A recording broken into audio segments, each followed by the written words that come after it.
दोस्तों, वॉक पे चर्चा में आप सबका स्वागत।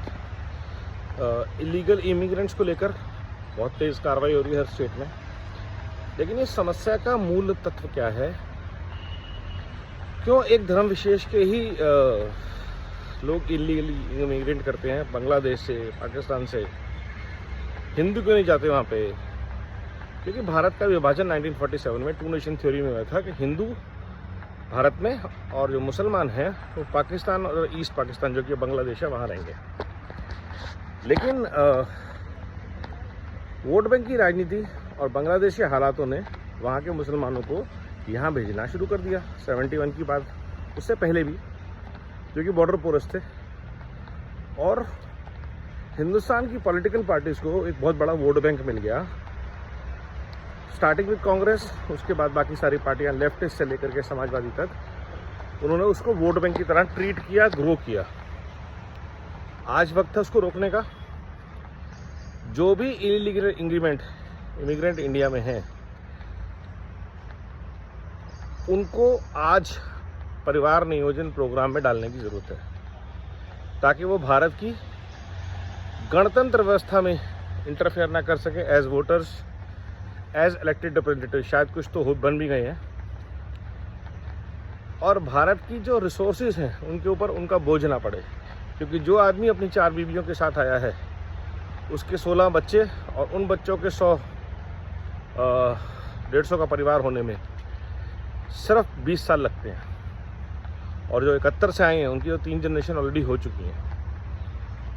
तो ऑलरेडी भारत का बहुत जगह डेमोग्राफिक डिविडेंड चेंज हो चुका है।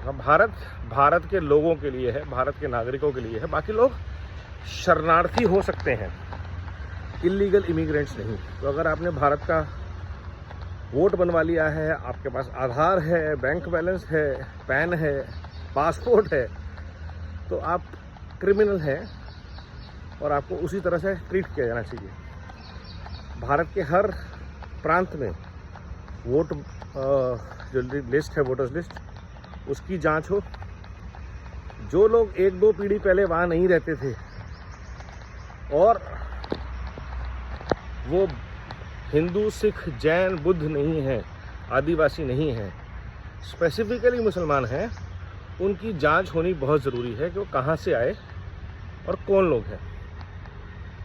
और यह मैं किसी धर्म के प्रति उससे नहीं कह रहा हूँ, मैं हिंदुस्तान के मुसलमानों के पॉइंट ऑफ व्यू से भी कह रहा हूँ कि आपके हक भी ये लोग छीनेंगे, और उससे बड़ी चीज़ आपको बदनाम भी करेंगे। क्योंकि जब कोई रोहिंग्या किसी को रेप करेगा, किसी को कत्ल करेगा, तो भारत के सारे मुसलमान बर्बाद होते हैं, बदनाम होते हैं। यही हम जागीरपुरी में देख रहे हैं कि बांग्लादेशी रोहिंग्या को पॉलिटिकल पार्टीज यूज़ करती हैं दंगे भड़काने के लिए, और बदनाम भारत का मुसलमान होता है। भारत का मुसलमान जो है उसका कोर सनातनी है, अरब नहीं, और वो ये जानता है। लेकिन जो विदेशी से आए हुए हैं, मदरसा इनको तालीम देते हैं, इनको ट्रेन ही टेररिस्ट माइंड के लिए किया जाता है। तो भारत के मुसलमानों को इनसे बचाने के लिए और भारत को इनसे बचाने के लिए, दोनों चीज़ों के लिए सरकार को कठोर कार्रवाई करनी चाहिए, स्टार्टिंग विद परिवार नियोजन and removing all their names from any voter list, blocking their passports, Aadhaar with immediate effect. ये बहुत ज़रूरी है। नमो भारत, वंदे मातरम, जय हिंद।